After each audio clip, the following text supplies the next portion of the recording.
প্রথম ধাপের মিটিং শুরু। পাশ হল নবম জাতীয় বেতন স্কেল। যমুনায় মিটিংয়ে পূর্ণাঙ্গ তালিকা প্রকাশ। অর্থ উপদেষ্টা। ভিডিওটি শুরু করার পূর্বে চ্যানেলটি সাবস্ক্রাইব করুন। পে কমিশনের চেয়ারম্যান জাকির আহমেদ খান ইতিমধ্যেই বলেছেন যে নবম পে স্কেল বাস্তবায়ন করতে হলে ৩ ধাপে বৈঠক করার পর সিদ্ধান্ত নেওয়া হবে। অবশেষে ৩ ধাপের বৈঠকের মধ্যে প্রথম ধাপের বৈঠক আজ অনুষ্ঠিত হল। এই বৈঠকের মাধ্যমে সরকারি চাকরিজীবীদের দীর্ঘদিনের সমস্যার সমাধান সহ নবম পে স্কেল বাস্তবায়নের চূড়ান্ত দিক নির্দেশনা প্রকাশ পেয়েছে। আজকের বৈঠকে উপস্থিত ছিলেন পে কমিশনের চেয়ারম্যান, অর্থ উপদেষ্টা, পরিকল্পনা উপদেষ্টা, অর্থনীতিবিদরা সহ অসংখ্য সচিব। বৈঠকে সভাপতিত্ব করেন প্রধান উপদেষ্টা।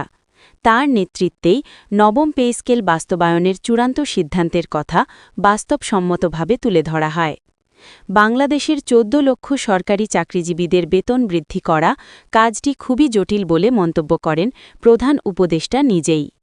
তাই সকল কিছু ধীরে ধীরে বাস্তবায়ন করার জন্য পদক্ষেপ নেওয়া হয়েছে। বৈঠকে গ্রেড সংখ্যা পরিবর্তনের বিষয় ইতিবাচক তথ্য দিয়েছেন অর্থ উপদেষ্টা।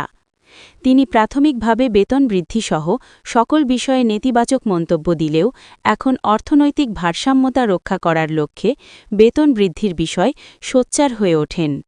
যেহেতু বাংলাদেশের কর্মচারীরা দীর্ঘ ১১ বছর থেকে বেতন বৈষম্যের শিকার, তাই তাদের সমতা রক্ষা করতে বেতন বৃদ্ধি করা জরুরি বলে মন্তব্য করেন পে কমিশন সহ বৈঠকে উপস্থিত সংশ্লিষ্টরা।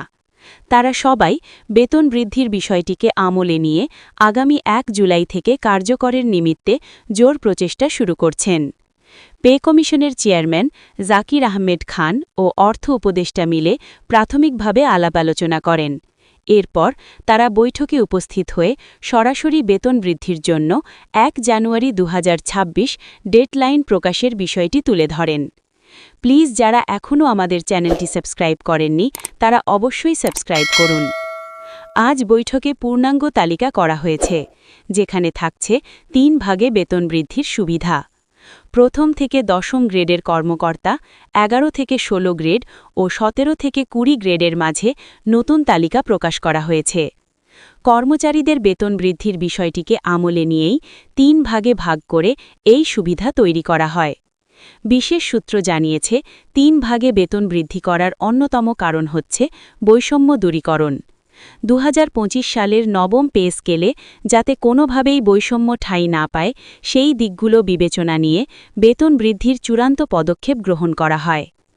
অন্তর্বর্তীকালীন সরকারের অর্থ উপদেষ্টা বলেন, ২০১৫ সালে যখন অষ্টম বেতন স্কেল চালু করা হয় তখন অনুপাত আকার বেতন দেওয়ার সিদ্ধান্ত নেওয়া হয়নি, যার ফলে যারা প্রথম গ্রেডের চাকরিজীবী আছেন তারা সর্বোচ্চ ৭৮,০০০ টাকা পর্যন্ত বেতন বৃদ্ধির সুবিধা পেয়েছেন।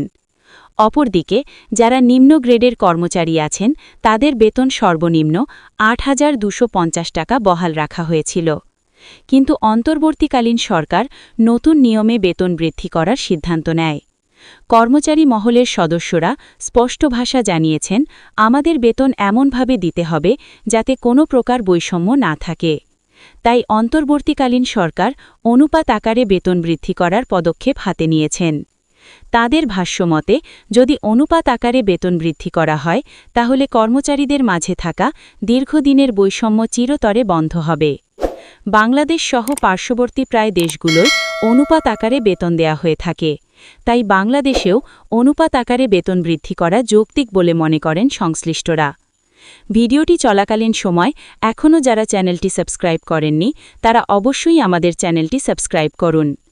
সূত্রের তথ্য অনুযায়ী চলতি ডিসেম্বর মাসে আরও ২টি সভা আয়োজন করবে পে কমিশন।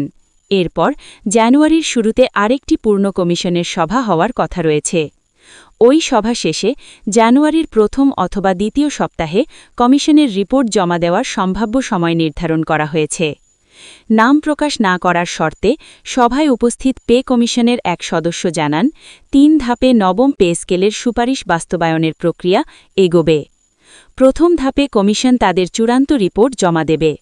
দ্বিতীয় ধাপে সেই রিপোর্ট যাবে সচিব কমিটির কাছে। সচিব কমিটির অনুমোদনের পর বিষয়টি উপদেষ্টা পরিষদে উপস্থাপন করা হবে। উপদেষ্টা পরিষদই কমিশনের সুপারিশের বিষয়ে চূড়ান্ত সিদ্ধান্ত নেবে। এরপর নতুন পে স্কেল সংক্রান্ত গেজেট জারি করা হবে।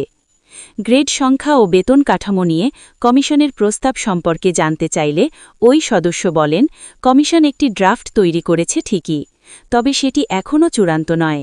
চূড়ান্ত হওয়ার আগে বেতন ও গ্রেড নিয়ে কোনো মন্তব্য করা সমীচীন হবে না, তবে বাস্তবসম্মত প্রস্তাবই থাকবে। জানা গেছে চলতি ডিসেম্বর মাসে আরও 2টি সভা আয়োজন করবে পে কমিশন। এরপর জানুয়ারির শুরুতে আরেকটি পূর্ণ কমিশনের সভা হওয়ার কথা রয়েছে। ওই সভা শেষে জানুয়ারির প্রথম অথবা দ্বিতীয় সপ্তাহে কমিশনের রিপোর্ট জমা দেওয়ার সম্ভাব্য সময় নির্ধারণ করা হয়েছে।